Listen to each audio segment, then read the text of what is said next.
Om Satyam Param Dhimai. Om Satyam Param Dhimai. Om Satyam Param Dhimai. Om Satyam Param Dhimai. Om Satyam Param Dhimai.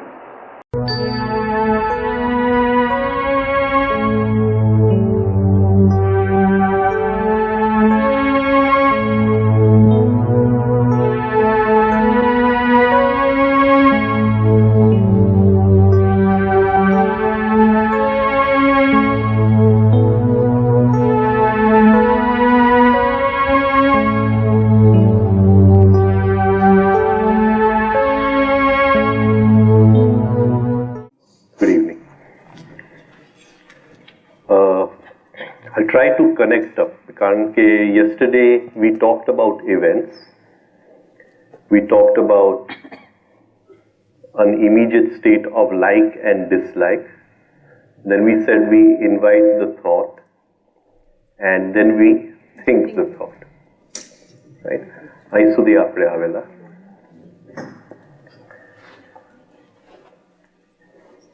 હવે આપણું હોવાપણું,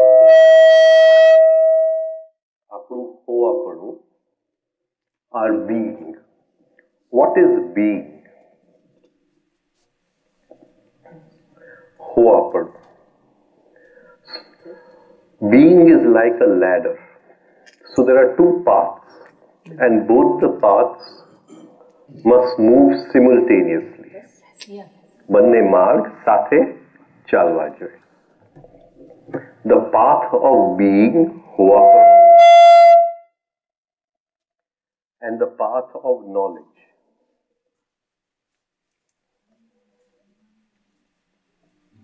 I talk to you જે જ્ઞાન આપવામાં આવે છે, the knowledge which we are, what you call, sharing with each other. We start implementing that knowledge in our lives. It leads to transformation of being. So in life, these two paths, the path of knowledge and the path of being, must go together.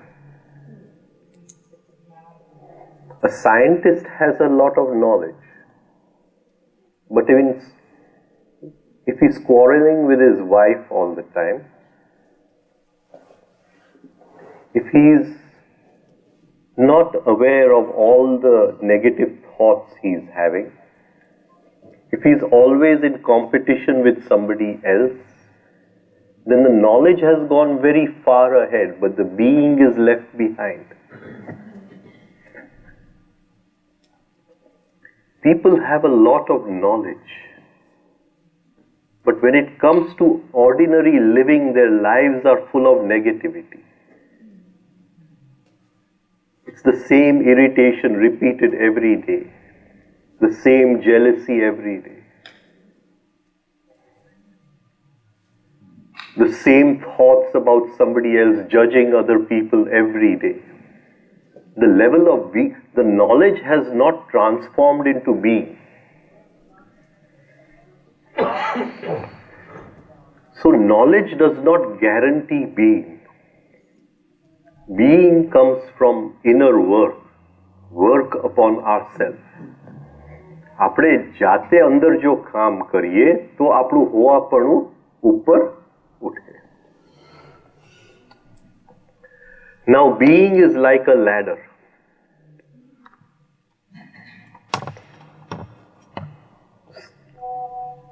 સાવ સરળ વાત, just an ordinary thing, that I say, would you like to have this? And I say, hey, take this. Is there a difference? Yes. Can you see? In one I'm in a higher part of being, in one I'm in a lower part of being. This is man's free will. Every moment he has a choice whether to move up in his being or to fall down in his being. And he can only rise in his being through expansion of consciousness.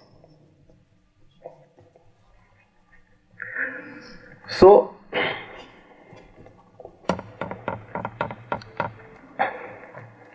being is like a ladder where there are many wires.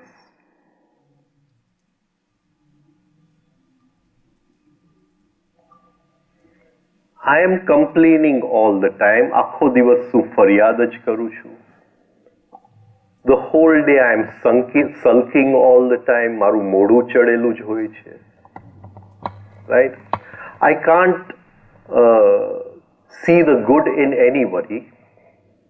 Right? So I am living at a very lower part of my being. I may have a lot of money. Right? I may have all the comforts of life. Right? But I'm living at a lower, very lower level in my being. The thing is to rise in being. Because that money has not made me happy. Right? That money has not brought me joy. So, આ beingમાં મારે rise થવાનું છે. Now,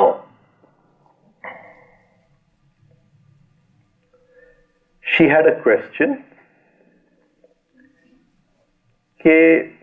You explained the point in time. You explained the line in time. You did not explain the plane in time. And of course the cube in time. If time has 3 dimensions, then what constitutes the plane in time? What constitutes the cube of time? Right? If time is 3 dimensions. I'll come to that in different ways.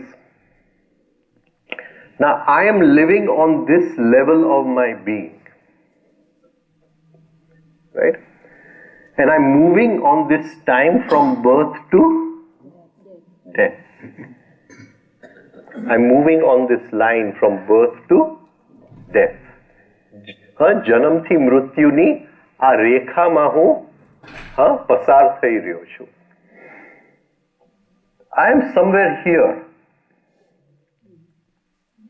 Now, all the events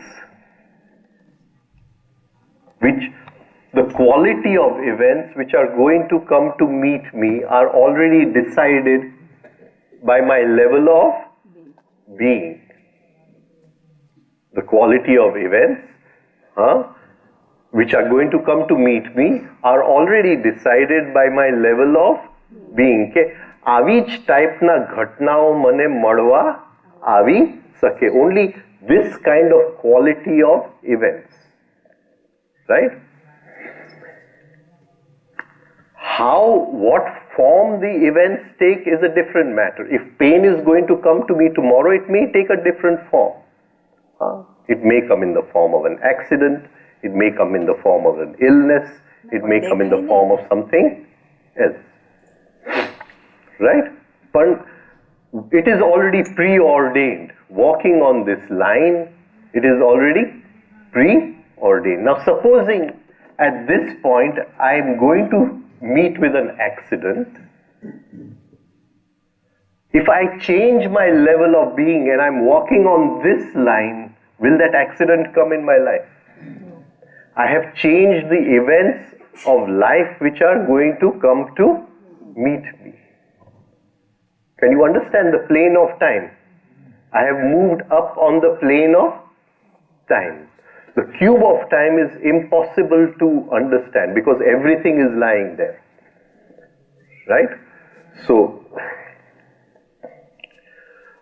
supposing we say,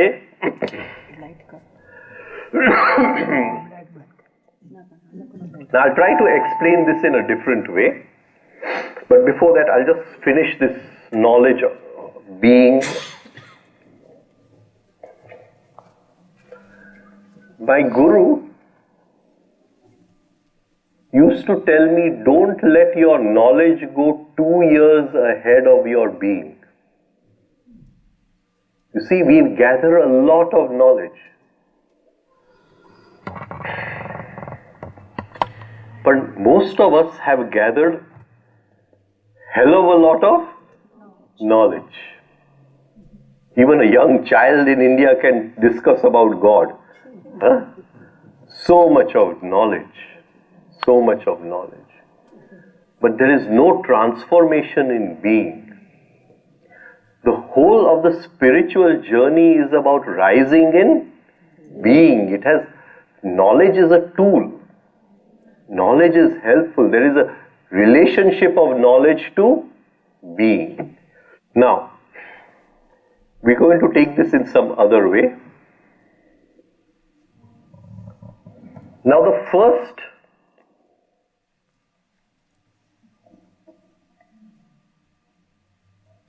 line of karma is what we call the law of accident.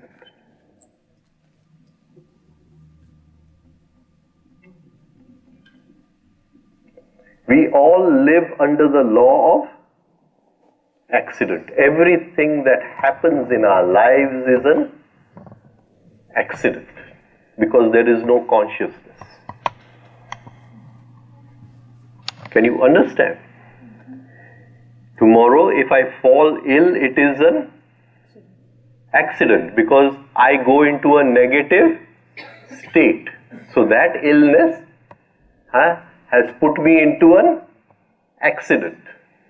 Tomorrow, if you insult me, I react, I am under the law of accident. Right? Every moment we are living under the law of accident. Our whole effort is to be free of this law. As long as we are in this law, don't take accident as you banged your car somewhere. Don't take accident like that. It is also an accident. But don't take accident like that. Take accident that every event in life, if you fall, it is an accident. Like you fall from the chair or you fall from the balcony.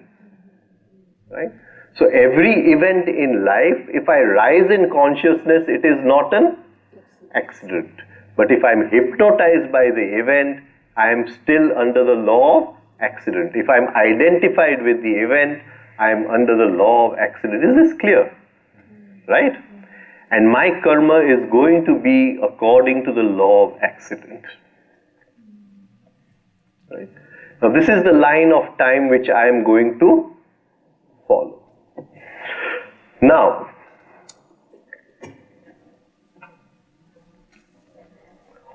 all the events which are on this line of time,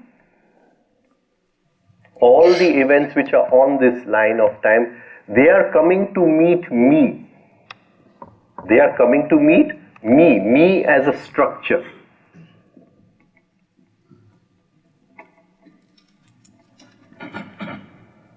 Right? Me as a structure. Now, at any point of time, if I bring in consciousness,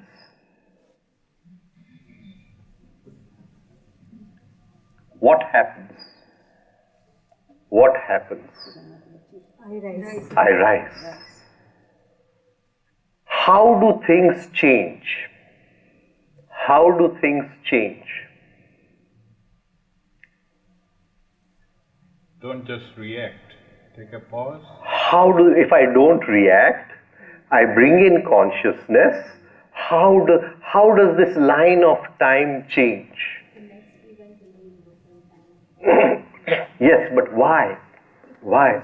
The invitation of that event is not there in The invitation of that event is not The person, the structure which was inviting that event has changed. The structure which was inviting that event has changed. જે માળખાને એ ઘટના મળવા આવવાની હતી એ માળખું બદલાઈ ગયું. માળખું બદલાઈ ગયું. હવે આને જરાક સમજવાની કોશિશ કરીએ. Let us try to understand this. માળખું એટલે આપણે પોતે human body ની My structure, my psychological structure, my psychological structure. Now, in this psychological structure, there are so many things. There are so many things.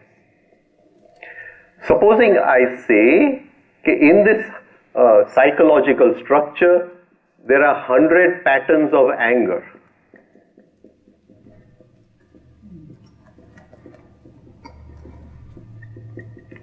There are many things lying in this psychological structure. We have just taken one small thing, right?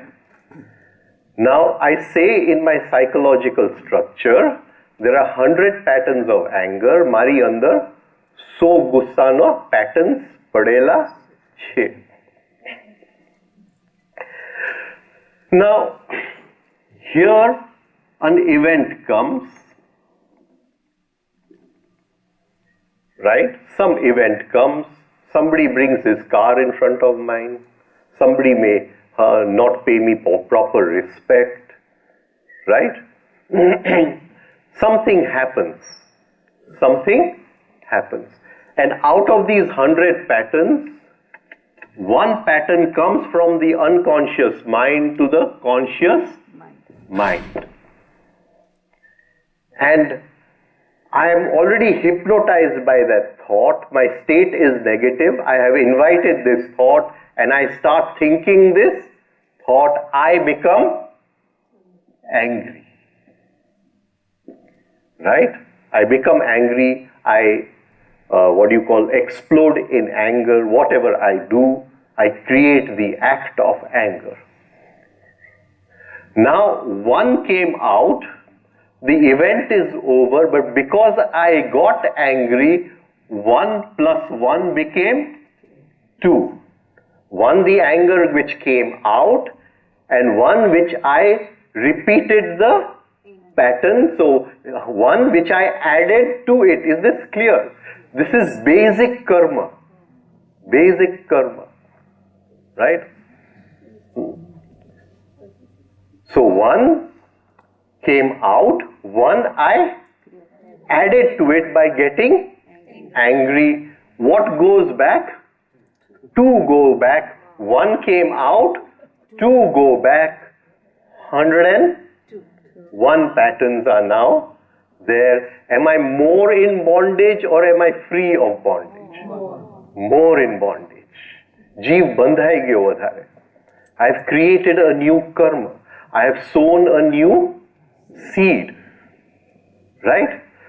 So I am stuck to this line of accident. All the events, જેટલા પણ ઘટનાઓ આ લાઈનમાં છે એ તો ચોક્કસ મને મળવા આવવાના છે. All the events are definitely going to come to meet me, whether there is an accident over here, whether there is an illness over here, whatever it is, it has to come to meet me because it is coming to meet this 100 anger. Am I clear on this point? Clear? Now, again an event comes in life, right?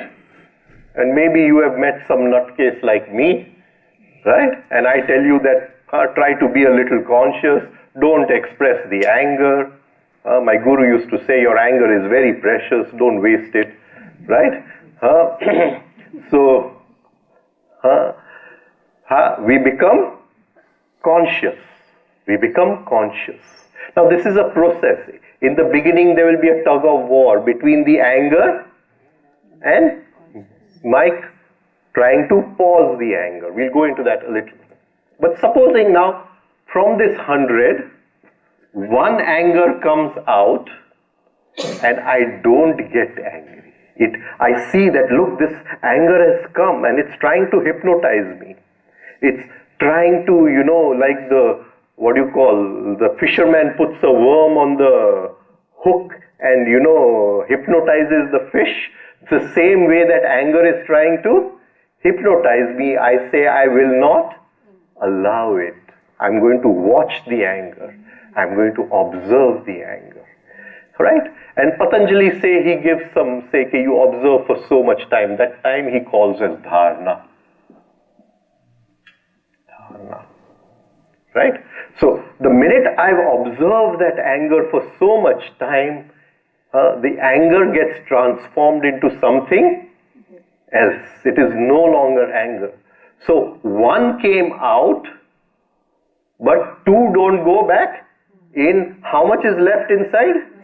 99. But this accident was coming to meet 100. This accident cannot come to meet 99. I have changed my karma. I have moved to another line of time. I have moved up in my being. My future has changed. Can you understand what I'm trying to say? So, each moment it is in my hands whether to sow a seed and remain on the same level of being or to rise in being. I move up on the plane of time. Clear થયું બધાને? હા બેન સમજી ગયા? હા ન સમજ્યા હોય તો કહેજો. ગુજરાતીમાં ફરીથી રિપીટ કરીશ. Events could be good also that may be coming to me, and not for those 100 angers, but maybe 100 happiness. I'm coming to that. Okay. I'm coming to that. Right? Now, if I've understood this, and I have started working on this, because today, finally, I want to go through some negative emotions, just for our work, just for our work purposes.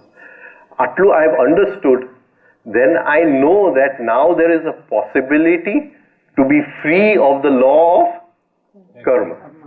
I am free of the law of karma. Right? Now the second line of karma will be the law of cause and effect.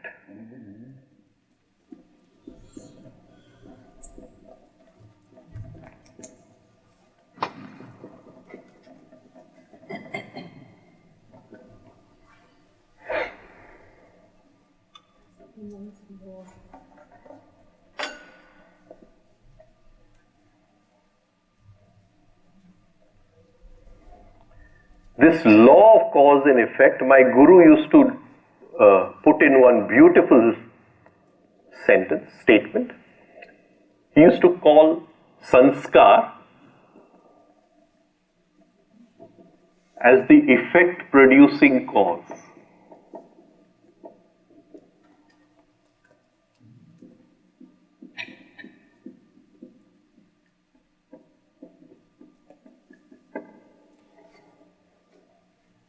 As the effect producing cause. This is one of the most profound definitions I've seen anywhere. And I've read books and all kinds of expositions and commentaries. But for this, the seed you are sowing, this such a statement I have not seen anywhere. This is how he coined this. It is called the effect producing cause.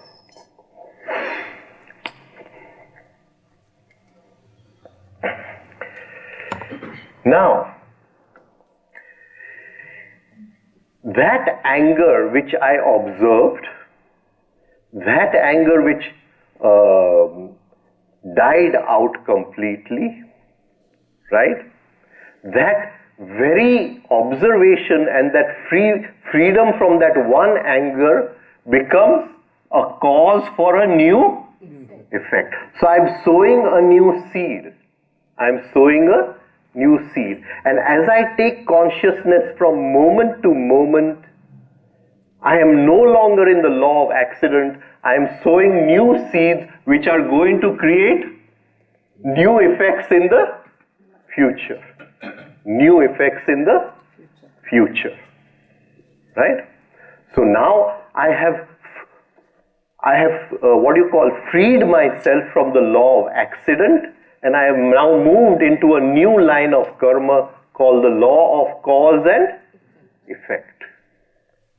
This is a totally different way of living. It's as if you've escaped from jail completely. Right? Now no karma can bind you again. Right? Okay.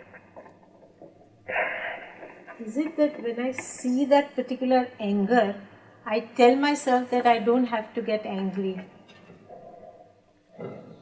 and let it go? Yeah, just come to that. Patanjali has a series of sutras on this. I'll just go through them very fast. Very fast. We don't have time to do everything in one day. Huh? Vyuthana nirodha sanskaryo abhibhava pradurbhava nirodha kshana chitta anvyaha nirodha parinama. Right? So I'll just put it in English. Right? And I'm not going to translate directly the Sanskrit. I'm going to take my Guru's translation because he translated the sutras in a very, very different way from the normal Sanskrit translations. Please remind me, I still have 2 more lines of karma. I should finish them today. I was like, you forget, no? Growing old, you forget everything. So, right. Okay. So, what is Patanjali saying? I'll just write my Guru's. The mind reacts to that which is seen.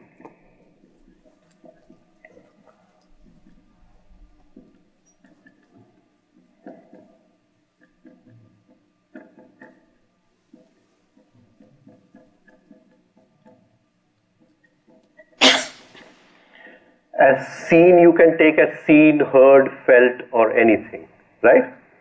So, the mind reacts to that which is seen. જે દેખાય છે, જે સંભળાય છે, એના તરફ અંદર reaction ઉઠે છે, પ્રતિકાર ઉઠે છે, right? Then comes in consciousness. So, follows a moment of mind control.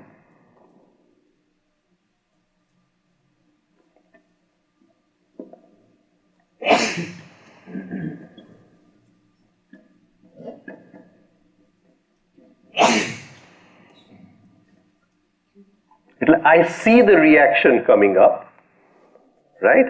I see that I have seen your TV and this wave of jealousy is coming up. I see I'm getting engulfed in that wave of jealousy, and I bring in mind control. I bring in mind control. Why? Through the introduction of consciousness. Through the introduction of consciousness. I bring in mind control.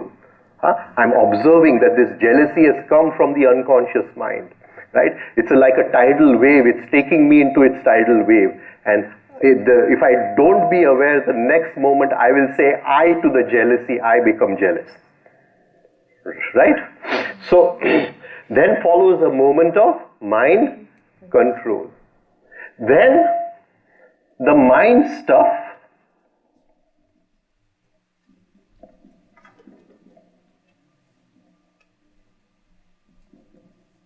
responds to both the factors.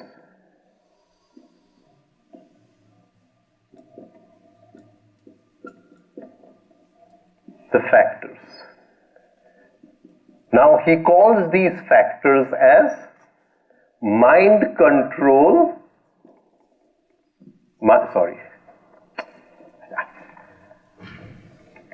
mind control and the controlling factor.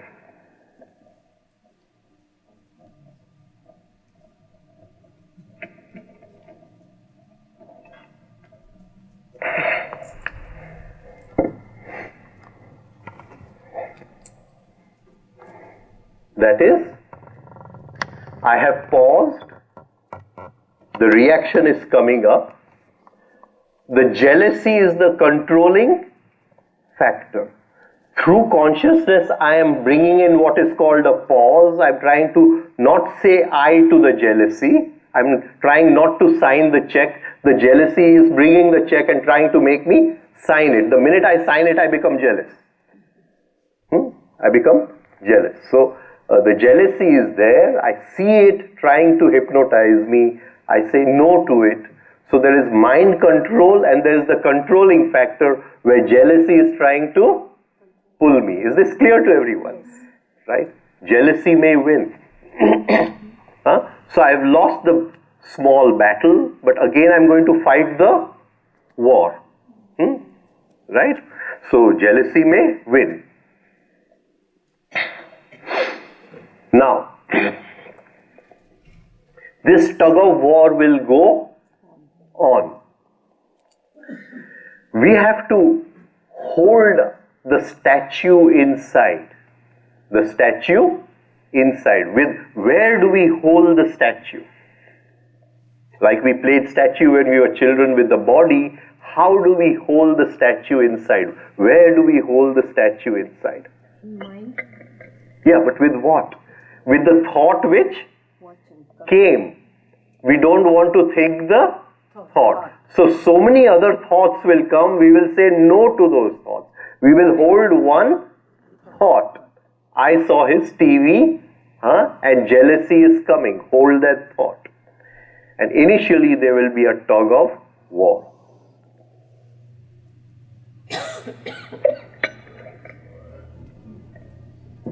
I have one beautiful example here, so I repeat the same example. I have not changed it in years. Right? I haven't found a better example.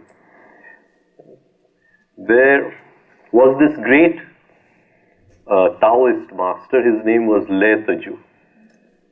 And Le Taju went fishing. So he took a worm and put it on the hook and threw the line into the water. And the fish came, and Le Taju said, let the fish eat the worm and then I'll pull it out. The fish ate the worm and went away. So Le Taju said, too slow.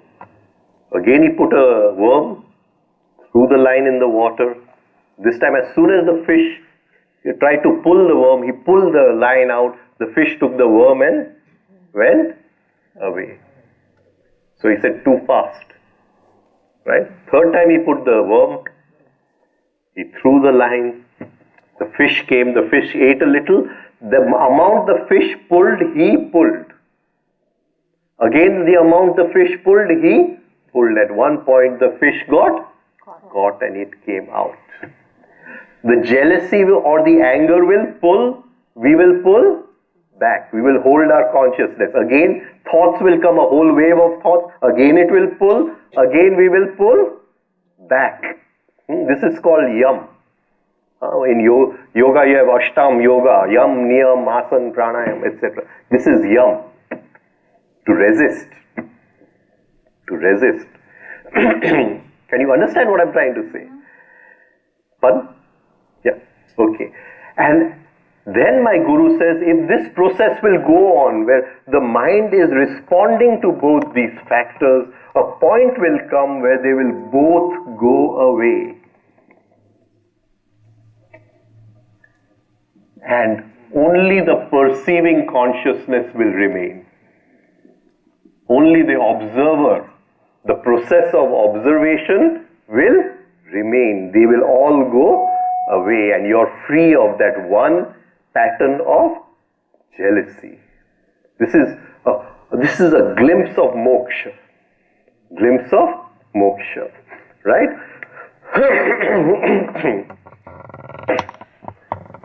So Patanjali is saying, Vyuthana Nirodha Sanskaryo. Vyuthan means fragmentation. Vyuthan means identification. Vyuthan means hypnosis.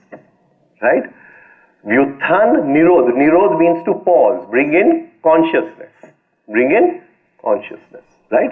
Vyuthana Nirodha Sanskaryo Abhibhava Pradurbhava.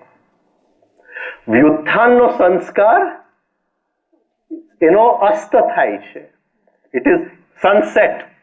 The Vyuthan sanskar of identification, of hypnosis, it is going down into the sea. Abhibhav થાય છે. And the sanskar of pause, pradurbhav થાય છે. It is rising. One is setting, one is rising. Nirodha kshana chitta anvyah. In that point of pausing, the chitta is going to respond to both the factors. Nirodha parinama. And if you hold it, it will go away. So, This is how we pause. This is how we pause. Is this clear to everyone? Right? And this is a practice which we introduce in our life every day. This can only come through self-observation. Through self-observation. So every moment in our life there is an introduction of the pause. I'll just continue the sutras because it's very beautiful the way Patanjali puts it.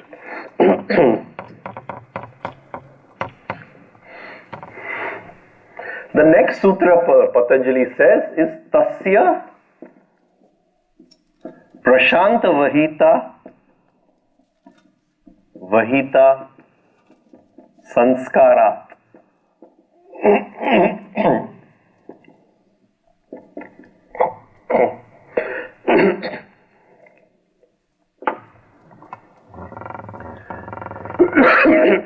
What is Patanjali saying? He's saying till now, your original habit pattern, your original sanskar was to get hypnotized. You introduced a new pattern of pausing. New pattern of pausing, statue. Right? You introduced that pattern. So there was a tug of war. But as you keep on introducing this pattern of pausing, this new pattern of pausing, tasya prashanta vahita sanskara. This new sanskar,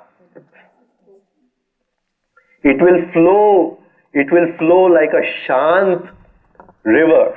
It will flow like a calm river. Now you don't have to make the effort to pause. Now you don't have to remember to be conscious. It will become so spontaneous that the minute the reaction comes, you will pause automatically. The consciousness will come automatically. He's saying that new sanskar of pause, tasya prashanta vahita sanskara. Then he goes in the next sutra, Tata puna shanta udito tulya pratye. Tulya pratye chittasya ekagrata parinam. I won't write it down, but we'll just go into this. It's so beautiful. The Yoga Sutras are so beautiful. So scientific. So he says, as this river is flowing calmly of pause, a point will come where the controlling factor and the mind control every moment will be equal. Tata shanta udito tulya pratye. That is, the old sanskar of fragmentation, hypnosis, the new sanskar of pause, now they have balanced each other. Actually, nothing is left. Everything is cancelled. You really don't have to do anything. Your attention is absolutely one-pointed. Now, nothing in life can seduce your attention again. Nothing in life can hypnotize that attention again. This is the process. He takes you through this process. When we go into the Yoga Sutra, he takes you through this process. Right? So, this is how we start. We start with pause.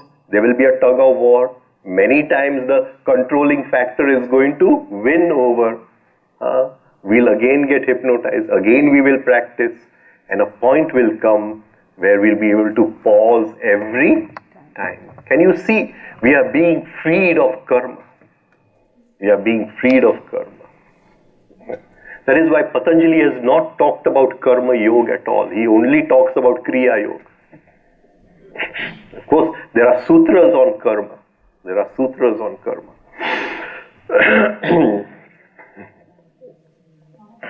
Let's see if we have time today. I'll try and take those sutras if I remember them. It's a problem. Right. Now,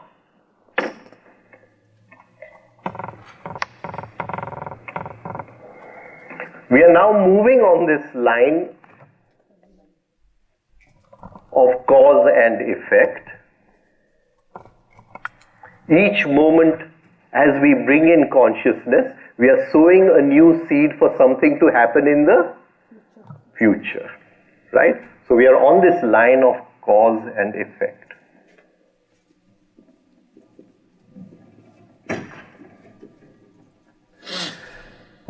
point comes when we rise to a higher line and we come under a new law, the law of fate.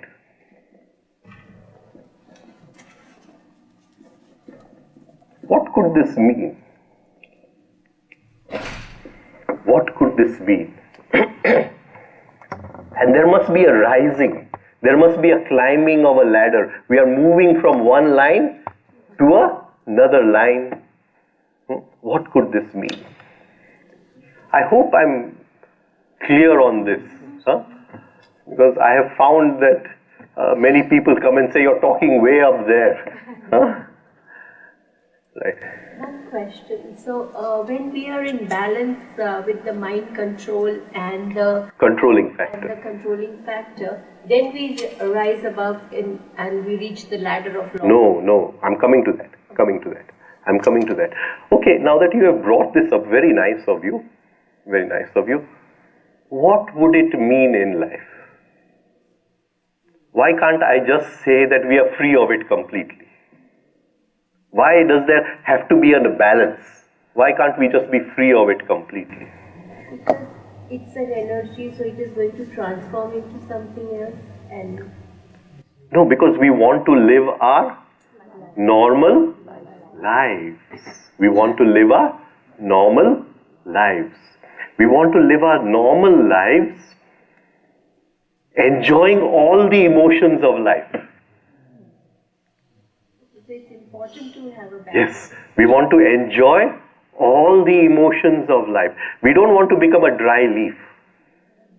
Can you understand? Supposing tomorrow my son falls ill, I want to feel the state of sorrow. Can you understand what I'm trying to say?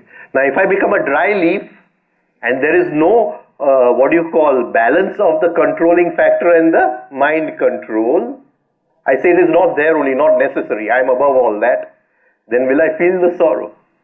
Then I've lost the precious emotion of life. I become a dry leaf. Many of our sadhus become dry leaves.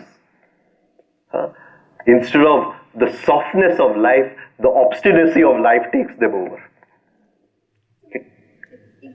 But if we happen to feel the sorrow again, will we... You will feel the sorrow, the controlling factor, and the mind control will be equally balanced. And you will enjoy both of them. At the periphery of life, you will feel all the ordinary emotions of life. And at the center, the mind control will be steady. You get what I'm trying to say? And this is the joy of living. The joy of living. But at the core, it will not affect you, but you will still realize it. At the core, there will be deep understanding. There will be deep understanding because each will neutralize the other. And still, you've not gone to a state where you don't feel life at all. You understand? Not that. So we don't want to go into that state. We don't want to go into that state. Right? If my son is ill, I must feel sorrow. I must feel pain. Can you understand? Right? You say something to me, at that point of pain there is a cancelling. Of course, over there, I will know that it is all the false is only feeling pain. So there may not, but still there will be an equal balance. I'll understand the thought of pain over there. So then I'm living life on two planes, the twofold path. Right? Is it that you are getting a rationalization of that? It's not a rationalization. There is no logical mind in between, sir. There is no logical mind in between. Can you understand? Even though you are feeling the emotion, but still you are taking out, you are able to, down the line, you are able to keep away from that. You're feeling the emotion, maybe feeling it more than anybody else, because everybody else is daydreaming. Yeah. Everybody else is trying to escape from the emotion. And you're not trying to escape. Okay, now that before we go ahead, did I yesterday talk about suffering? Yeah, I talked about voluntary and involuntary suffering. Yeah. Yes. Yeah? So, for you the suffering is voluntary. That's It's very voluntary. So it's like we are feeling the emotion, but we are not feeling it. Huh? We are feeling the emotion. You're but we are feeling not the emotion totally, but But we are not at your core, there's such a deep understanding. You know it is the game of life. You know it is the game of life, but you're feeling it totally. Huh? And much more than what, because your level of sensitivity has gone up so much. Much more than what ordinary people feel it, because ordinary people live in daydreaming. Are you saying that, so the feeling and expressing are two different? Oh yes. So are you saying that you should feel emotion but not express it? You feel the emotion, you may express it, but you don't express any negativity. I don't complain, oh, why did this happen to my son? There is no complaining. Can you see? There is no blaming. Oh, if he had taken better care, I had told him to do exercise every day. If he had done that, then he would not have fallen ill. There is no if only. You get what I'm trying to say? But still there is a total living of the emotion. Total living of the emotion. Okay. You might find what I'm saying very different from what you hear elsewhere. That is why I'm, right? But this is how I've lived it in all these years.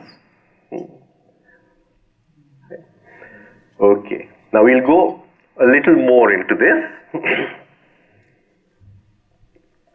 That what will it mean, the line of fate? Law of fate. What will it mean, the law of fate? What will it mean?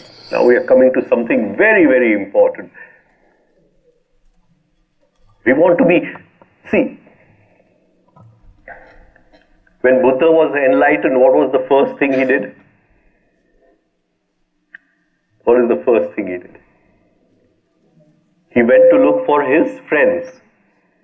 Right? He went to look for his friends. Those who were with me on the journey, let me go and tell them what has happened. Right? And where did they meet? Which place? In Sarnath, in the deer park in Sarnath. There's a beautiful deer park in Sarnath. Right? And they met over there. And what was the first sermon he said? The first sermon. It has become known as the Four Noble Truths. The Four Noble Truths. There is pain.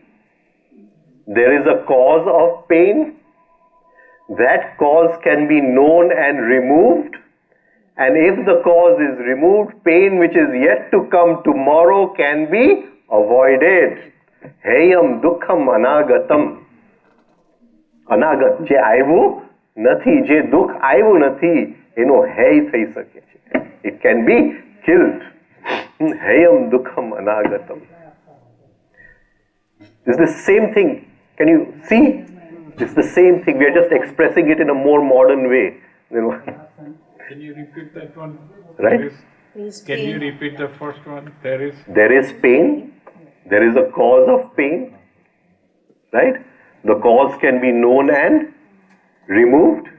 And if the cause is removed, pain which is yet to come tomorrow will not come. You're free of the seed of suffering. It's very important to learn how to know the cause of anything.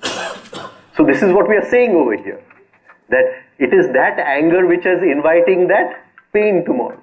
You're free of that anger. You're free of the cause. 100 have become 99. You have sown a new cause for a new effect. The effect producing cause. So we don't have to go too deep into the past and try to dig out everything. Just right now, if we change, we can change. This very moment. This very moment. Right?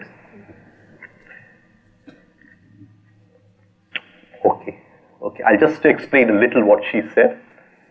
Then in past example you said that when your son is ill and you think about he didn't do exercise, but you know the cause. So how can you remove the cause if you don't know the cause and you don't react upon it? No, I'm not understanding what you're saying. Like you said that when your son goes ill and you think about he didn't do exercise or he didn't do things, so those are some of the cause you know it. And if you don't try to remove it, then how you prevent the future pain? If you do not remove the cause, that is your son not doing exercise. I have to remove it or he has to remove it? You cannot do exercise. So even if we take analogy of ourselves, like we know something happened, like we didn't take care of our health. So in condition to dig down, we have to Yeah. the cause. Yeah, but That creates but pain. if you, in that moment, if you are blaming that, if you are guilty about that, you are not going to do anything in the future. The pendulum will keep swinging back. The very guilt will collect energy to do it again. What I am trying to tell you is to bring in consciousness. Pause. That this happened. There is acceptance. Right? There is acceptance. And to know that I have invited it.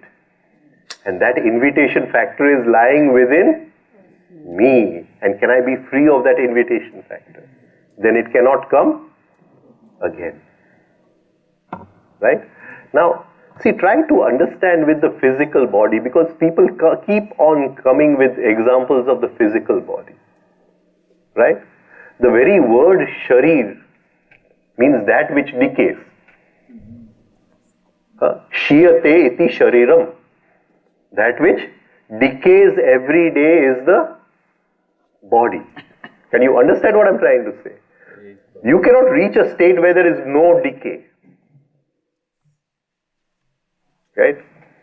So, if you go into all those causes, you will go into trouble. Right? Keep the body healthy. Keep the body light. Keep the body useful. But you can't keep the body forever. Right? So when you are using examples, don't try to bring in examples of the physical body. They really have no meaning. They have no meaning. Can you understand what I'm trying to say? Try to bring in examples where there is psychological freedom. Psychological freedom. We have come here for a certain purpose. We have taken the body for a certain purpose. Use the body for the right purpose. Don't make it your aim to preserve the body forever. You get it? Then you'll forget the purpose for which you've come. Keep your body healthy. Right? But just understand one thing. A person can be very, very ill and still be conscious. And a person may be going to a gym the whole day, but he's totally hypnotized. You understand? Our aim is consciousness. Right? Okay. Now, just somebody said about the past. You said something? Yeah. Time is not a straight line as I am drawing it. Time is a circle. Now, at this point in my life, if I am conscious, take consciousness as heat. Take consciousness as heat. Take this circle as a wire. Right? So, does the heat go only in the future or does it also go in the past? Can you get it? Can you get it? So, in that one moment of being free of that one pattern of anger, that one pattern of jealousy, I have changed my future, I have changed my past. Okay. Supposing the intensity of consciousness increases, can the whole circle get heated up? It can? Yes. Now supposing this circle is a part of a rod. This rod will have many cross sections of many circles. It's a cylinder. Huh? And if I can really bring myself to that level of consciousness, will the core also start getting heated? Can you understand? So time as we understand it is only from here to here, but it is not that. Everything in the past is living time. Now,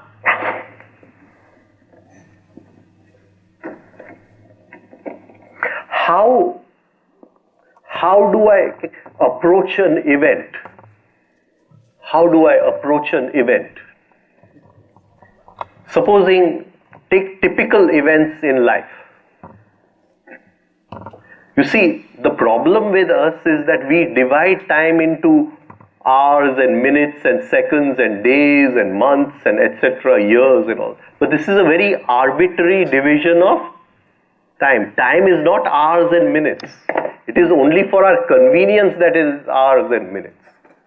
Time has nothing to do with so many hours and so many minutes. Time is something totally different, and it takes a different way of thinking to understand time. Now, supposing in the morning I've lost my keys. Now, this is an ordinary event in life. I can approach this event through consciousness, or I can be hypnotized by this event. Can you understand?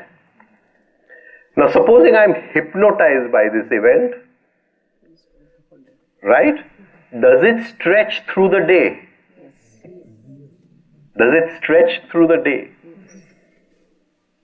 That means the keys were lost in that moment in the morning, but I stretch the same time throughout the day. And people sometimes, just one hurt, one negativity, they stretch throughout their lives. Have you seen people like this? Yes. Their whole lives they waste on one negativity. You insulted me, I can waste I can stretch that throughout my life.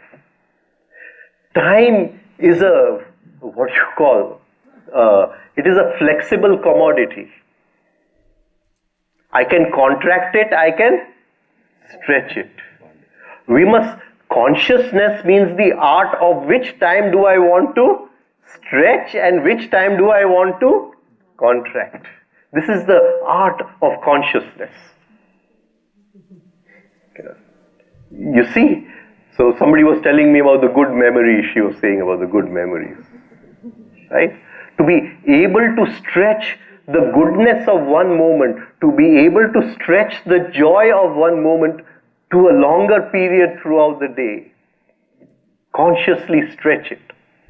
And this gives us power over time. Let's try to see time in another way. Supposing you have insulted me. Now you go away, the incident is over, but I stretch that time. This is going on inside. Can you see? My monkey is putting everything right, putting you right? Creating all sorts of imaginary situations, etc., etc. And after 1 hour I wake up and I say, oh, so much time has been lost. So much time has been lost. My time has gone. So many breaths I have wasted. Time is breath. Time is breath.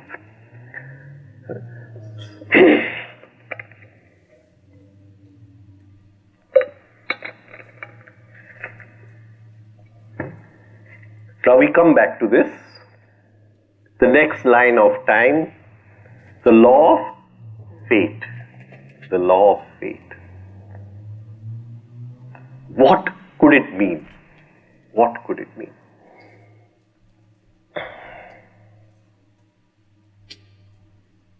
My destiny, as we call it. Supposing here I've moved from the law of accident to the law of cause and effect. Now I realize that which seed invites which event. Which seed invites which event. Now this is a science. This is a law. Suddenly the science is opening up within me. And I realize that in this moment, if I plant this seed, right, tomorrow this event will come.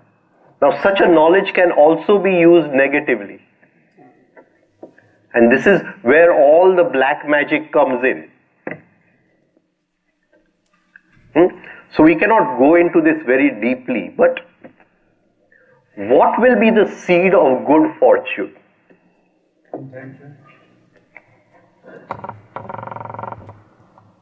And there must be a rising up. From here to here, there must be a rising up, elevation. What will be the seed of good fortune? Observing the events, right? No, I want to now sow a perfect seed, a certain mental state which is going to invite good fortune tomorrow. No, I cannot do it without consciousness. But what is the state I want to sow? What is the state I want to sow?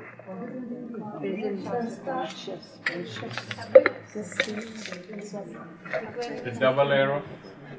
No, without double arrows, sir, none of this would have been possible, no? None of this would have been possible. Which is the seed I would like to sow? Equanimity.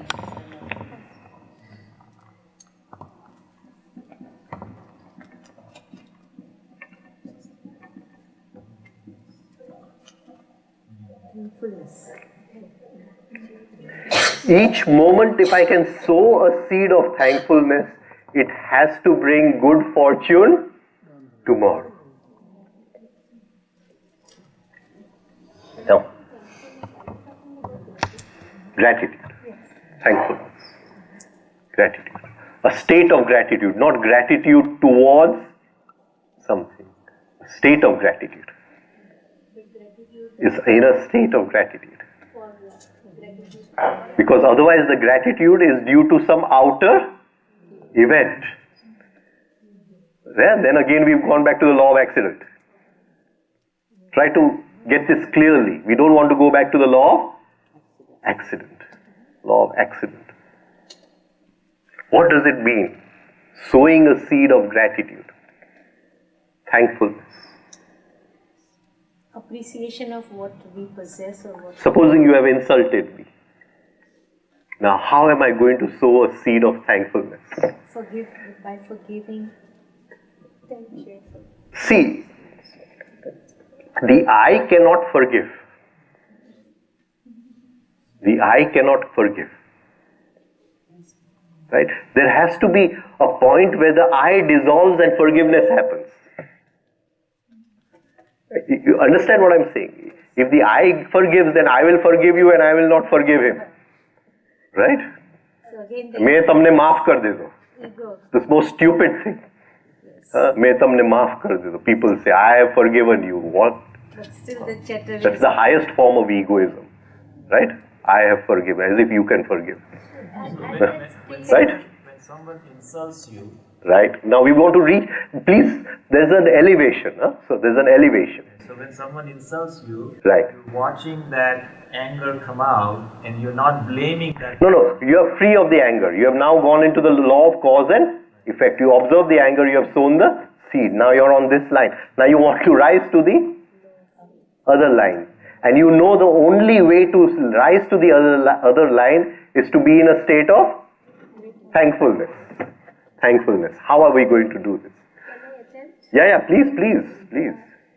At that point of time, we will acknowledge what somebody has said to us in our minds, in our conscious state, and we will probably realize that we are not getting angry on it or not reacting to it, and be grateful that we have reached that particular stage.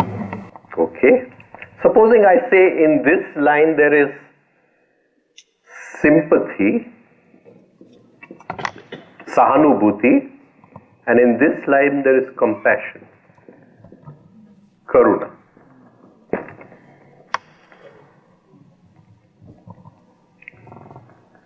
Have you risen?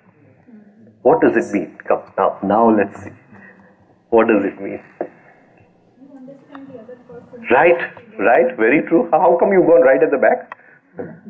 I see your face right here every day. Okay. What does it mean? It's more like Jesus says that they don't know what they are doing and... Yeah, but how are we going to rise to that state? Now this is an opportunity. Somebody has insulted me. Right. Somebody has not behaved with me.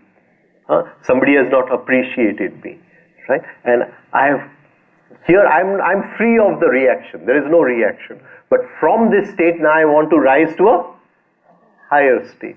So I have to check myself what is the learning that I got. I look at him. And the learning that I got because of his insult. Okay. And then move forward. Has this stopped? Stop. No. These new batteries don't last very long. हमारी battery चाला है ना So maybe we realize that the person who did something that he may not or she may not know what she's doing. Very true. But So that's how we create sympathy inside and then compassion rise up. And maybe he's at a different state. no, he does not know what he is doing. Go ahead from there. Don't yet reach compassion. Try to go from there. So we forgive the person. Then forgiveness is going to happen. In compassion there is forgiveness. Without forgiveness there cannot be compassion. One second, let us change this. It connects so many things. You get it? Supposing you and I meet on the road and I get very angry on you, right? And we cross, right? Now you're chattering inside. So the event is over, but you are stretching the event, right? And you come home and your daughter says, I have not done my homework. You see, in that my getting angry on you is the line of the daughter connected. Can you see? Supposing the daughter falls ill tomorrow because of what you did. Can you see how many lines of time, just one small act? So many people get connected. So many lines of time are crisscrossing. Right? So we are now in the law of fate, right? And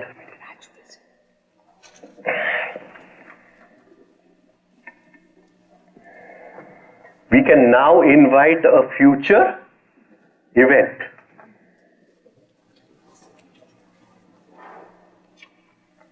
One more line, law of destiny.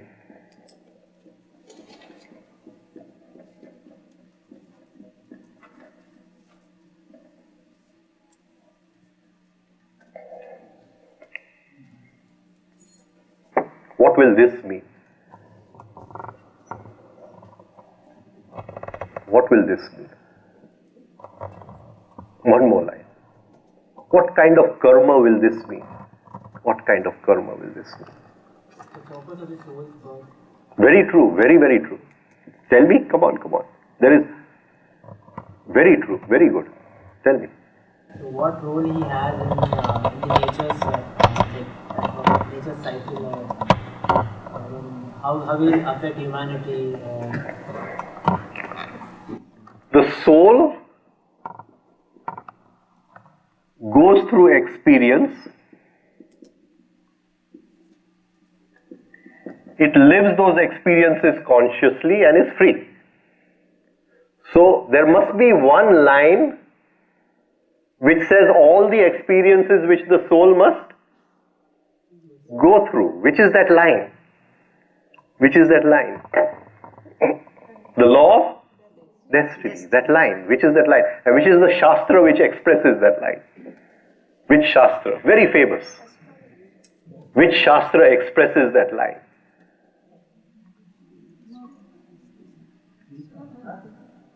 Which Shastra? Come on, so easy.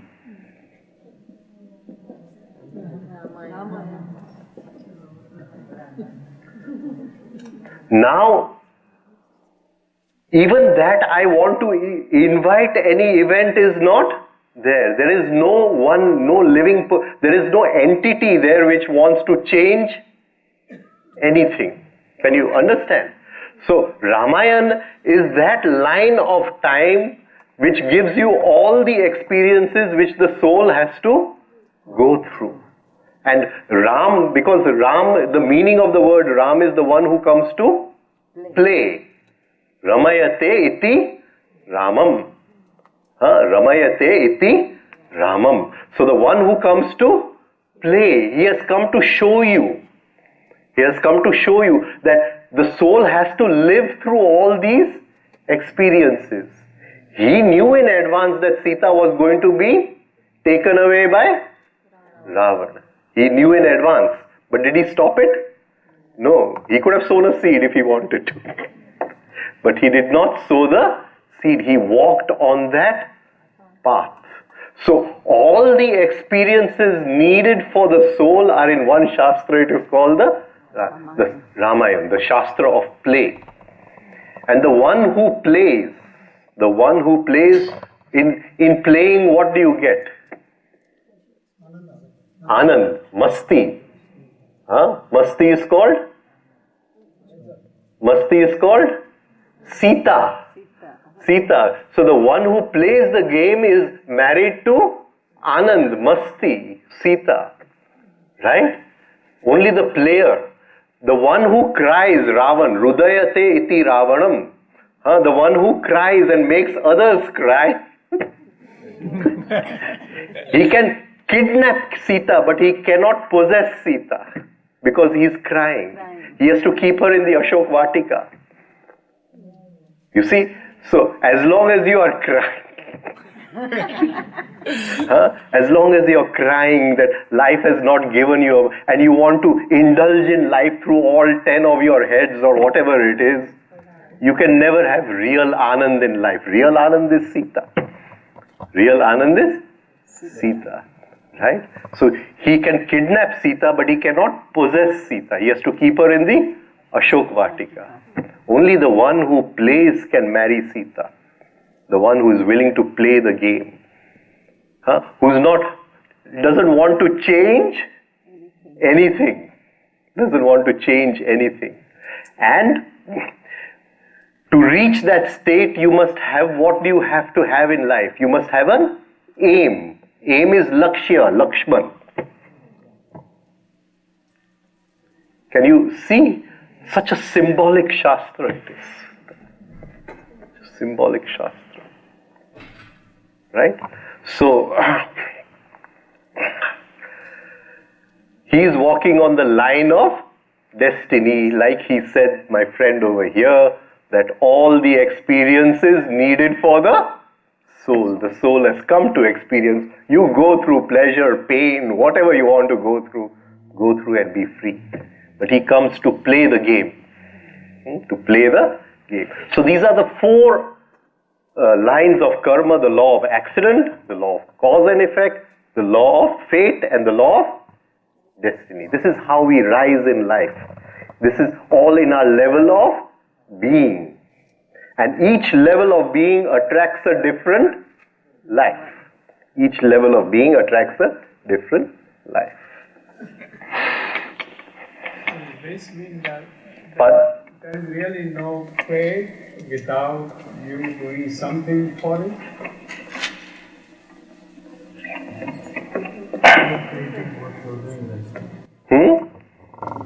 So, just આપણે ઘણી વાર કહીએ છીએ તમારા નસીબ હતું એટલે તમને લોટરી મળી. Law of accident. It is law of accident. Right? And you have to see inside what is the state. કે એ લોટરી ખુશી લઈ આવે છે કે લોટરી ઉપાધિ લઈ આવે છે.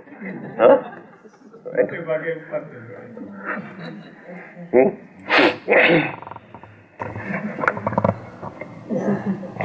Buddha took birth as Shakyamuni Buddha, as Siddhartha, Prince Siddhartha, he was on the line of destiny. He was destined to be Buddha.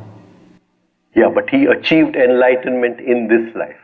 He was destined. So he was on the line of cause and effect and fate. He worked on each negative emotion. You see, for 6 years he searched throughout the country. He went from each master to, right? He tried to be free of fear. He tried to be free of different negative emotions, right? And he made a great effort. But in the end, he went through a process called pratiprasav. Pratiprasav. That is, the story goes that it was a very rainy night. And he comes to this river, it's called the Niranjana river, right? And the river is in flood. So he has been working for months and he's also been fasting. And he's become very weak. So he says that better to die. Better to die, right? Yeah, can you comment on what is the role of meditation in balance? Finish this one. With reference to this, how does it interfere with the past karma? Or in the meditation, we are not at this situation, but we are observing it. Okay, can I take that after this, or should I'll cancel this then? No. We want to hear that. Huh? You can do it at the end. Yeah, I'll take that. I did explain the other day. I don't know if you were listening the other day. I said that certain things go through the meditation process and certain goes through pratiprasav. As I'm talking about pratiprasav. I'll go back. I'll repeat that. And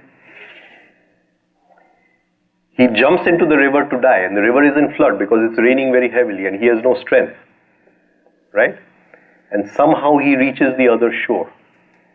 And there's that story that that young girl was going to give kheer in the temple, and she sees him and she gives him the kheer. Right? And he then sits under the bodhi tree. And then the past unfolds.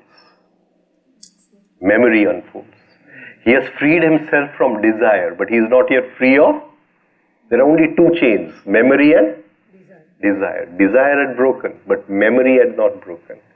And he sees each scene, how he left the palace, how this happened, and slowly he is freeing himself from all the past, which he is holding on.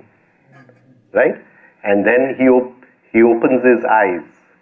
Yeah, and there's the sun is rising, and the star Venus, the morning star, he sees it. And as the sun is rising, the star disappears, and the final chain breaks, and he becomes Buddha. He becomes Buddha. So he went into the past, and wherever there was memory, he put light.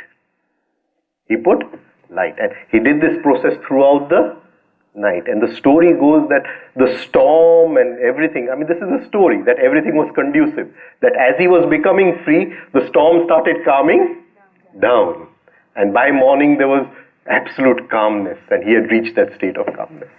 Right? So that is the story with Buddha. It's a beautiful story. How true we don't know, but it's a beautiful story. We can say it is truth which is stranger than fiction also. More true than true. More true than true. Yeah. Being free from memory. So that doesn't mean that we forget the events, right? We forget the pain associated with it. Does that? Memory no longer binds us. We bypass it. So it won't. If I want to remember your name, I remember your name. But that is only a small thing. Right? But I have so many prejudices through which I am looking at you. Yeah. And those, I'm free of all that. Right. Okay, where have we reached in time?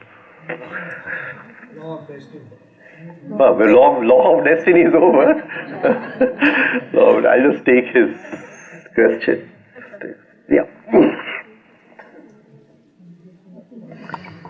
That day I had said there are 4 seeds of karma.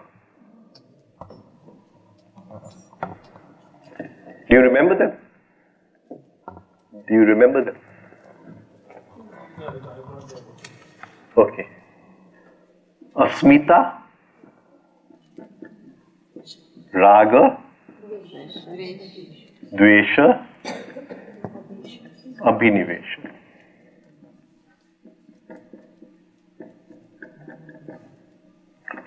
all karma is born out of these 4 seeds. These are the 4 seeds of karma, right? They are sown in a field. They are sown in a field. The field is called as avidya. The field is called as avidya. What is the meaning of avidya? Vid means light. Avid means absence of light. Which light is Patanjali talking about? Attention. So, I go to a store and attention goes out. If my attention is hypnotized by the beauty of this thing, it is a state of avidya, or you can call it a state of unawareness, you can call it a state of ignorance, whatever you want to call it. But the fact is that my attention has been seduced, my attention has been hypnotized. So Patanjali is saying now the field is created. If there is no field, there is no karma. If there is no field, there is no karma. Right? So first the field has to be created. The field is the field of unawareness or the seduction of attention.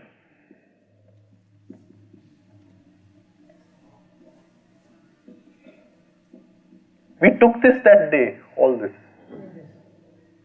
You've forgotten. Seduction of attention. Right? Now, once there is absence of light, avidya, there is an I conscious. The ego comes into play. The ego is either attracted or repulsed, and it wants continuity. Wants continuity. So abhinivesh is normally translated as fear of death, but it is sense of continuity. I want to continue. So in any moment we are sowing one or all 4 of these 5, these seeds in the of avidya.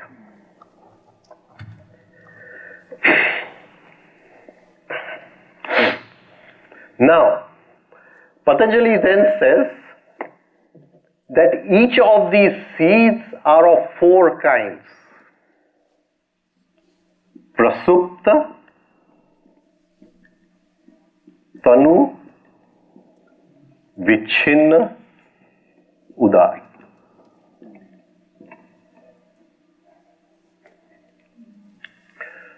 Prasupta, that the seed is still on the way of coming out of the mother's womb. Prasuti mache. Right? Still on the way of coming out of the mother's womb. Tanu, it has just come out. It is in small amount. Vichin, it is growing. It is growing. And Udar, new fruit has come, and the fruit contains new seeds. This, he said, is every moment. He calls this as the 5 kleshas.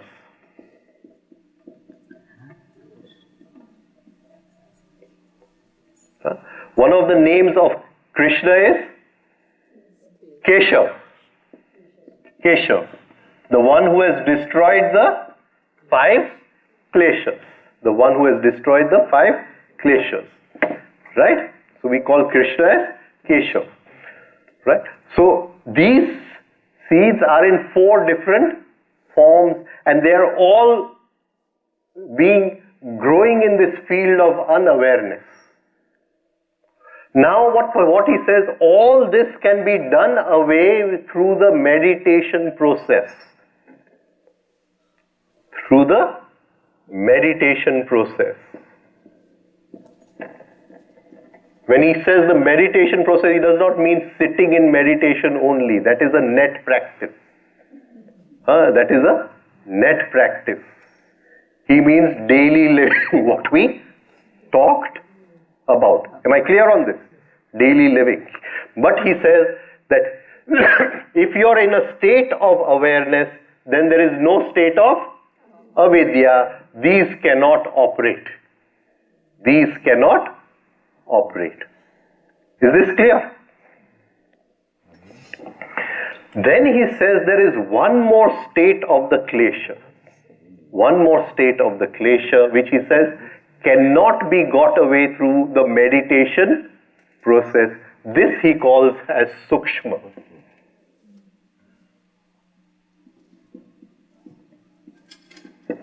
He calls it sukshma. He takes it in the very next sutra. And this sukshma is done away through a process called pratiprasav.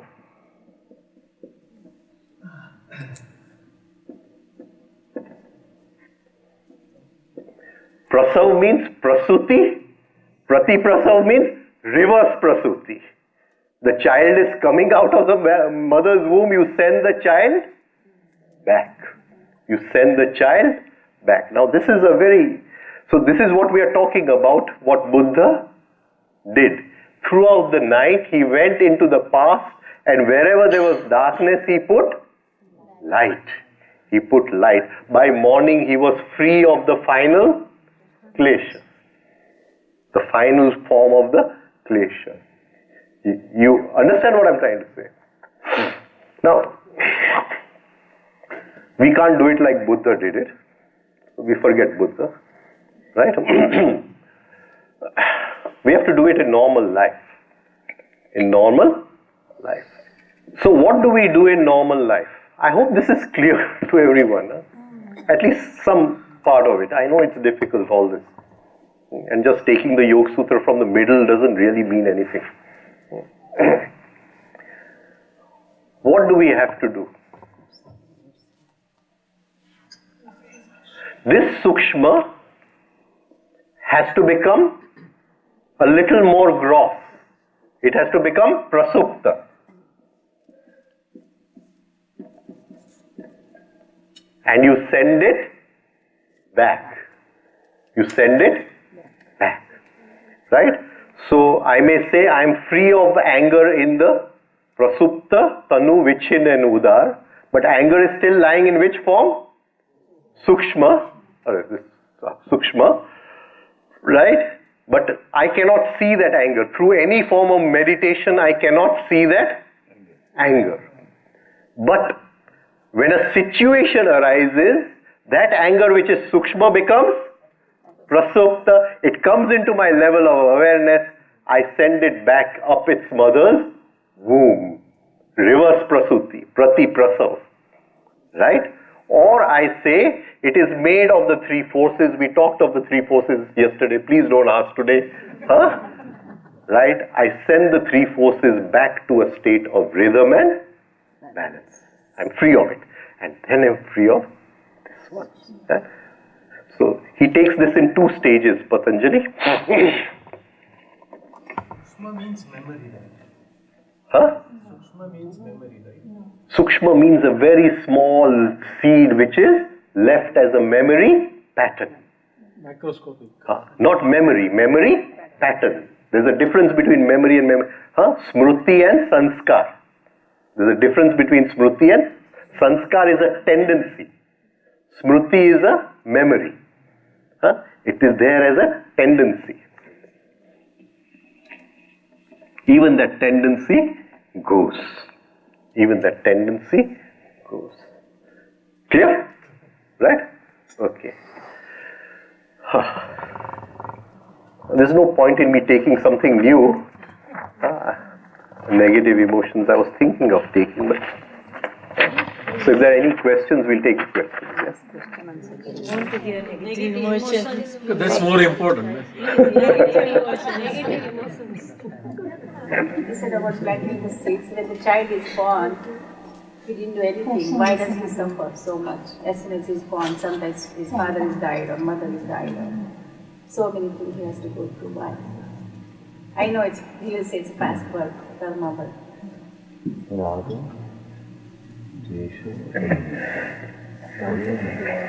Some things are very difficult to explain.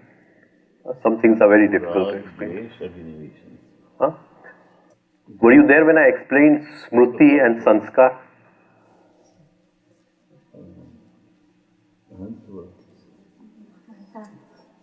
Okay. Negative emotions. Huh? Negative emotions. It's a long paper. Highlight આપી દો. Little bit. Highlight પર એમનો question તો answer. એ પણ કરશો. એ પણ કરો. એમને email કરી દેજો. Question જે સામે છે question છે ને. હા, આપી દો, આપી દો. આ તો આપણે તૈયાર કરીને લઈ આવ્યા હતા. સામે છે question છે. This is something which is burning for her right Yes, now. yes, absolutely. No, that is important. Go ahead.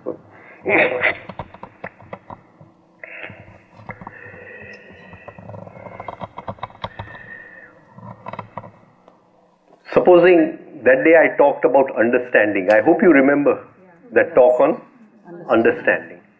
That in my life, I have had so many moments of understanding. At the moment of death, it becomes an intensity, a tendency, a sanskar. These are smriti. What are these? Each understanding. But at the moment of death, it becomes a sanskar. All those become one drop of essence. That is why we call it essence. And I carry a tendency to understand. See, some people, they are born, they understand very fast. They have a higher intensity of understanding. Some people have a less intensity of understanding.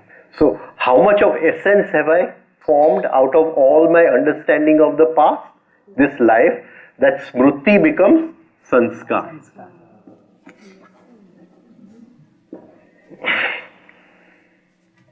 You get it?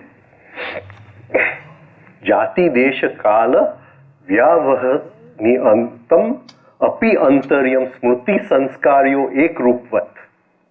Patanjali says. Irrespective of time, place, caste, or anywhere, the smriti which has become the sanskar will have the tendency to express itself. To express itself. Right? But I may have been very cruel in this life. You understand? I enjoy cruelty. Right? So if I see something, living on the road, I like to, crush it, or maybe if I see something climbing a wall, I may like to throw a stone at it or something. So my life has less moments of understanding, but more moments of cruelty. Can you get what I'm trying to say? So the essence which is going to be made, I am enjoying it. I am enjoying it. So everything I enjoy goes in the essence. See, I enjoy hurting you. So it goes in my essence. Can you see? So at the moment of death, all those memories of my hurting so many people, it all gathers up into becoming one drop of perfume. It becomes a sanskar, it becomes a tendency that I will now have an intensity of hurting again. Samjhano, right? Am I clear on this point? So there may be so many things. I may be a very cunning person, right? So when I was small, maybe I cheated somebody of marbles. When I grew up, I cheated you of something. Right? And goes on. Right? So all that is going to go into a sanskar. Now, all these tendencies, ek madkhamas, it will be in one structure, which we will call a structure.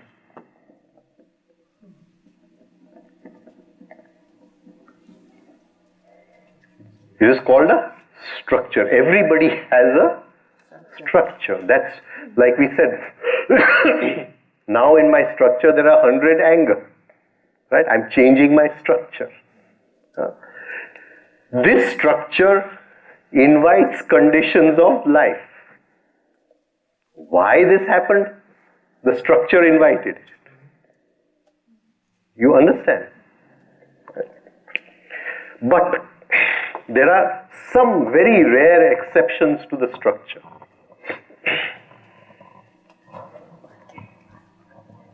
And that sometimes you see in mentally retarded children.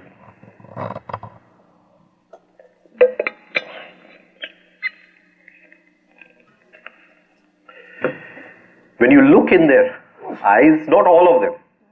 Most of them have become mentally retarded because of structure. The structure has invited that state. But some of them are at a very high level of consciousness. You can see it in their eyes.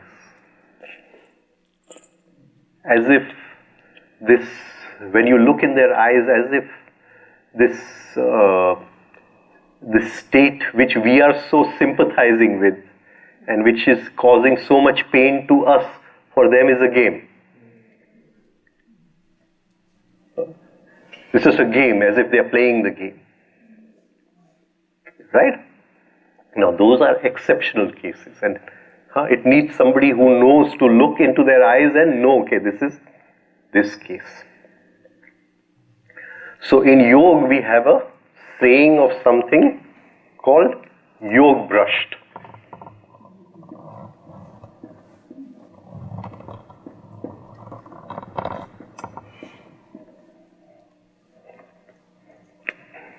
Understand what I'm trying to say? Supposing I learn some technique where I can die consciously. Die. But it is a kind of spiritual suicide. So I realize that, oh, I did something wrong. So I take a special birth as punishment. You see? So some of these mentally retarded children have consciously come with that state because they have done some practice which they should not have done, and they did not need to, but they have consciously taken on a punishment. Of course, the mother and father are running around, and I can understand the situation, but in their eyes you see that they are playing a game. But those are rare cases. Rare cases. Understand?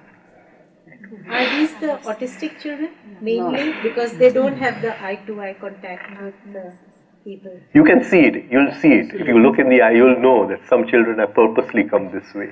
Yeah, because... Purposely come this way. Right? Bolo. Now what else? Negative. Thanks. I got it. Thanks. Thank you. If you got it, I'm happy. And if you don't get it, I have to sing my song. That's it. I can't help it. Right. Now,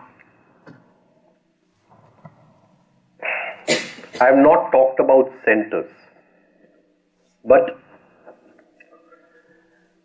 life, or what we call the mind, modern psychology takes the mind as one mind. Shastra never took the mind as one mind. It divided the mind into 5 different kinds of mind. There is a thinking mind, a feeling mind, a moving mind, a sensing mind, and sex.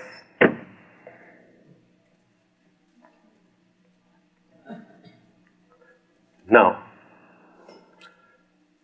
modern psychology takes everybody at the same level. Shastra does not take everybody at the same level because somebody's level of being can be different from somebody's level of being. Somebody's level of being is more at the animal level. Somebody else's level of being is a very high state of consciousness. Can you understand? So for each one, the psychology will be different.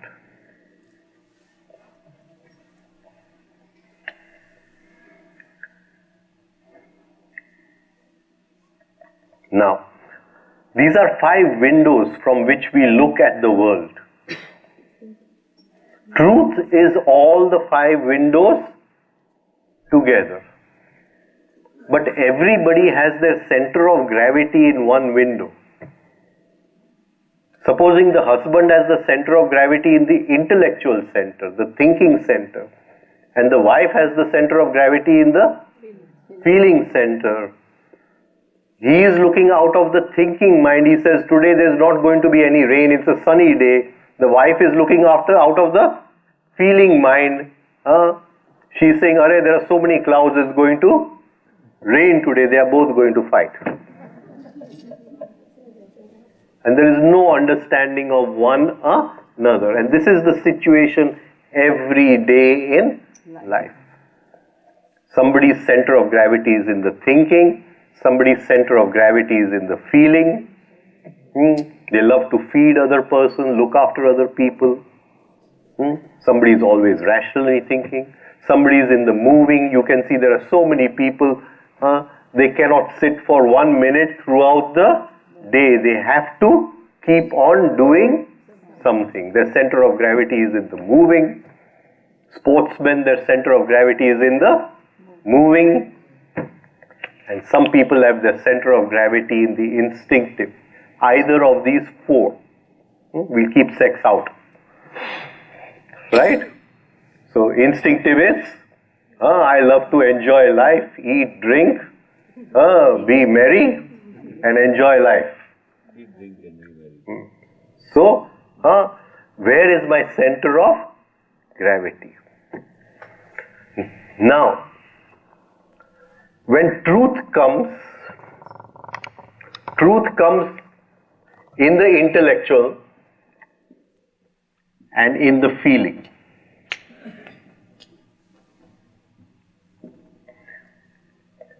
First it comes in the feeling.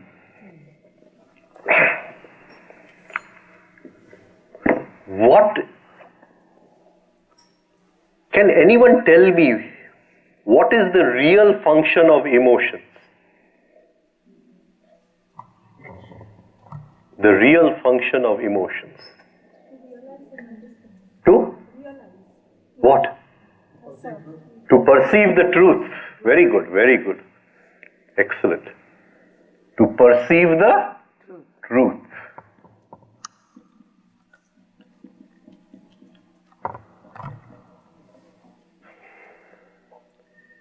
The real function of emotions is not to feel but to see. We spend our whole life using emotions to feel. There must be a transformation of emotion into something different so it can see the truth. Once the emotions see the truth, the intellectual knows the truth. There is a seeing of truth, or you can also call it the feeling of truth. And there is a knowing of truth. In the Yoga Sutra, this is called as Viveka, and this is called as Prajna.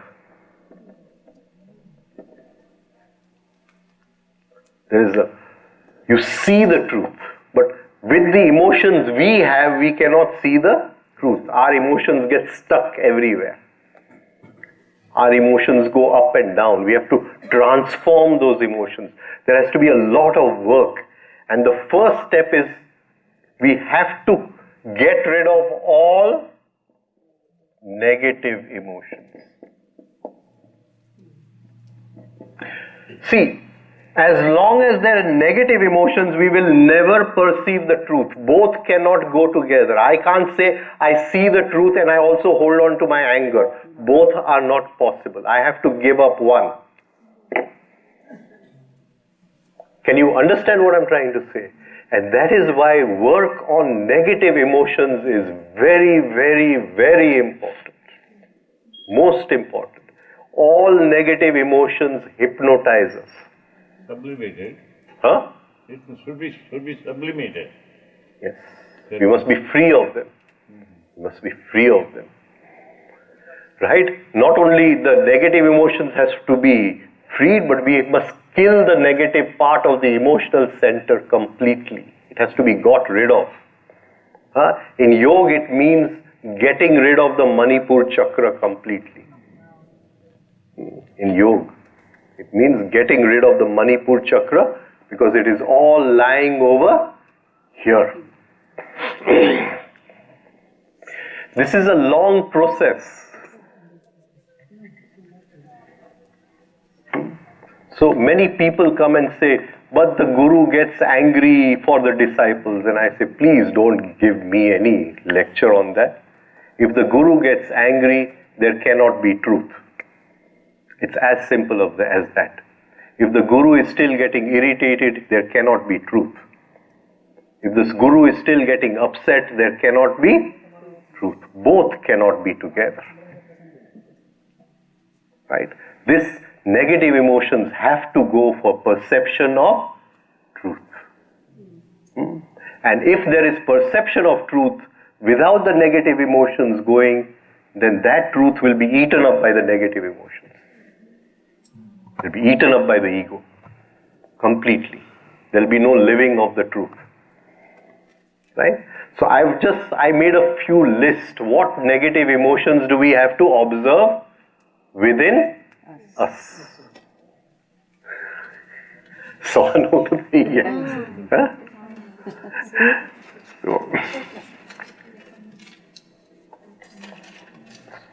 Okay, I'll just take the most important one. Most important one, around which all the other negative emotions revolve. The center, and that is self-love. Self-love. We cannot be completely free of self-love. A little bit of self-love is needed for our movement through life. How do we observe self-love?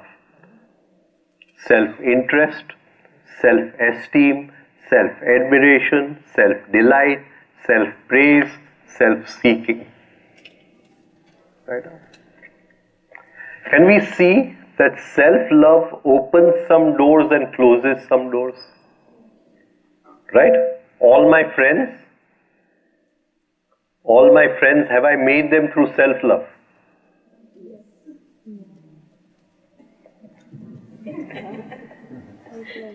The whole circle of our life is those who agree with us, those who do not criticize us. Everything has been made through self-love. Now I'm going to just go through this because this is a very dry. I've spent the whole day making this paper. Anyway. So Rajan, by get rid of negative emotion, you just observe it? Only observe. Only observe it. Don't get rid of it. Just observe. Just throw light upon it. The negative emotion is darkness. Just keep throwing light on it. Later on, at a higher stage, there is a way of willing it away, but that is different. Just now we don't have will. We have willpower. We want real spiritual will. Then it's different. But just now, just observe it. Now, just ask ourselves, all of us, what do we love in life? And everywhere there is self-love. Can you see?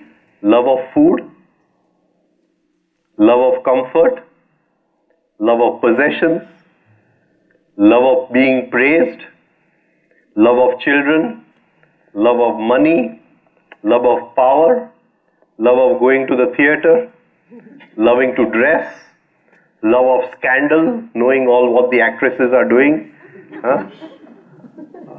love of getting the better of someone else, love of scheming, love of your dog, love of being successful, love of chocolates.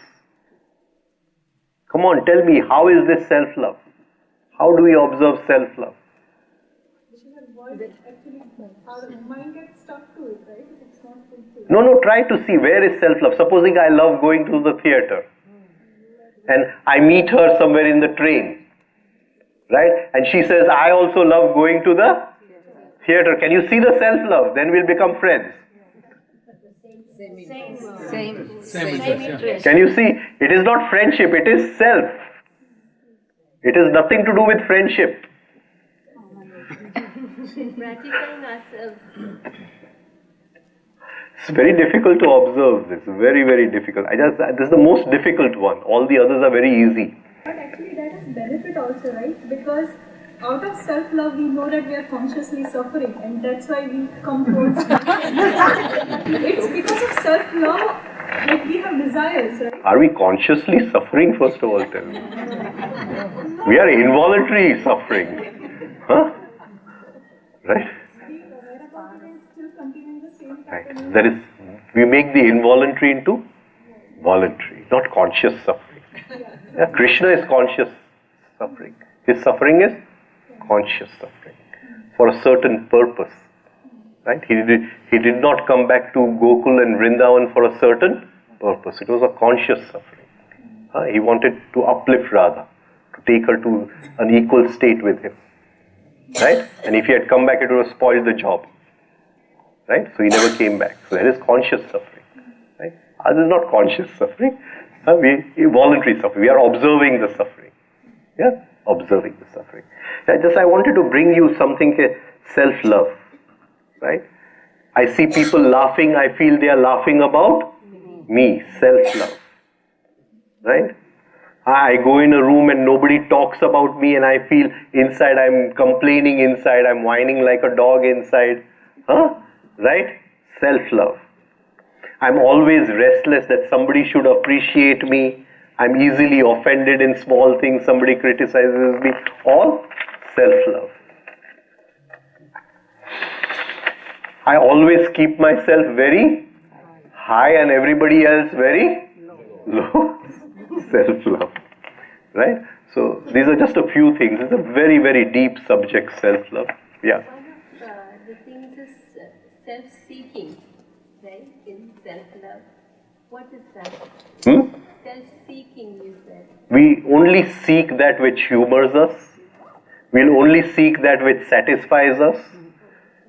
Right? We'll only seek that which excites us. Rest we are not bothered. Right? In the end, it should happen to I. It should happen to I. And it is that I we want to dissolve. That the whole aim is to dissolve that I. Nah? We have to search it from all this. Right? I'll stop here. The time is gone way past. But it's been a... Yeah.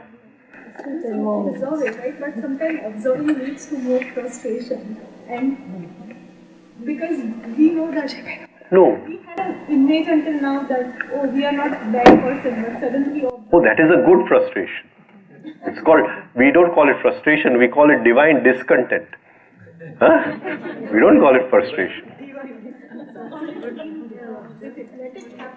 Yes, you must reach that state where you hate yourself. You hate yourself. Not in the sense that I hate you. But if I was definitely to meet myself on the road, I would not become a friend of this guy over here. Right? That kind of inner. Then it changes. There's transformation. But doesn't that lead to, what I'm saying today, you were talking that is, rather than expressing, make it little less, right? 99. Or go to 98 and then you can change. That is freedom. Yeah. But that is... If we observe this and if we are getting frustrated inside, that inside inner accounting goes on, right? And we are still expressing. No, there's no inner accounting. If that frustration will lead to a feeling of helplessness, then that is the best state to be in. We don't reach that state of helplessness. Arjun reached that state of helplessness. He's saying, Karpanya dosha apahat swabhava. He's saying, maro swabhavno apharan kari rakhyu che. I'm in a state of helplessness. You please help me. He's telling Krishna. We have to reach that state of helplessness. It is through observation, when we observe ourselves. I thought I never lie, but I'm lying all the time. Then that feeling of helplessness comes.